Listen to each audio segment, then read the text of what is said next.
భూమి అంతా కూడా ఓంకారం అనేటువంటి ఆవర్తనంలో ఉంది. ఓంకార వర్తనమ్య.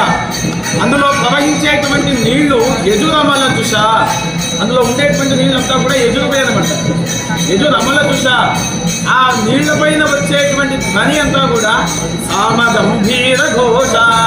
సామవేదము గలగల శబ్దము ఏ విధంగానైతే నీళ్ల శబ్దం అవుతుందో అంత అద్భుతమైనటువంటి శబ్దాన్ని మనకిస్తుంది. ఋగ్వేద అథర్వకూల రమపద పులినన్యాయ శాస్త్రోత్తరంగా. ఋగ్వేదము అథర్వవేదము రెండు కూడా ఆ ఓంకారానికి అటు ఇటుగా ఇసుక తిన్నలే ఉన్నాయి. అందుకని వేదమంతా ఒకటే అనేటువంటి భావంలో ఉంది. ఋగ్వేద అథర్వకూల క్రమ పద పులిన. పదక్రమము జట ఘన దండ శిఖి రేఖ పించ రథ అని వేదానికి ఇంకా పైభాగం ఉంటుంది. ఇవన్నీ కూడా న్యాయ శాస్త్రోత్తరంగా. నీళ్లపైన అలలు తరంగాలు ఏ విధంగా వస్తాయో అవన్నీ కూడా ఆ రకంగా ఉన్నాయి. అంగగ్రాహ వనద్ధాః శతపథ గమనాః బ్రహ్మ విద్యార్ణవాంత. అంగగ్రాహ లోపల ఉండేటువంటి మంగళాది జలచర వాసులన్నీ కూడా బ్రహ్మ విద్యలు అనేటువంటి పేరు.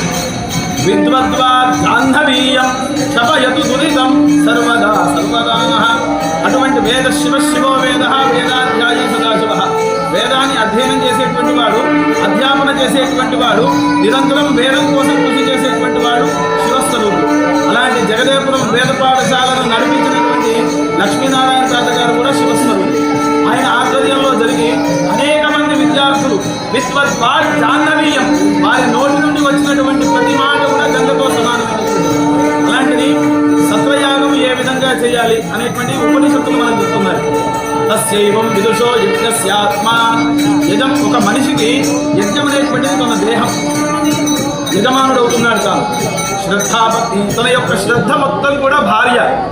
శరీర విధ్మం, ఉండేటువంటి ఎముకలన్నీ కూడా యుగ్మాలు, కర్రలు. శరీర విధ్మం పురోలోమాని బర్హి, ఉండేటువంటి వెంట్రుకలన్నీ కూడా దర్భలు. వేద శిఖ, అందుకని ప్రతి వాడికి శిఖ ఉండాలి.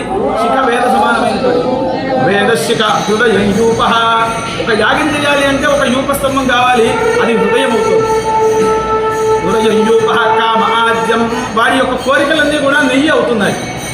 మన్యు పశువు, వాడి కోపము అక్కడ పశువు అవుతుంది. అందుకని కోపాన్ని ఎప్పుడు సంహరిస్తూ ఉండాలి. మన్యు పశువు తపోగ్ని.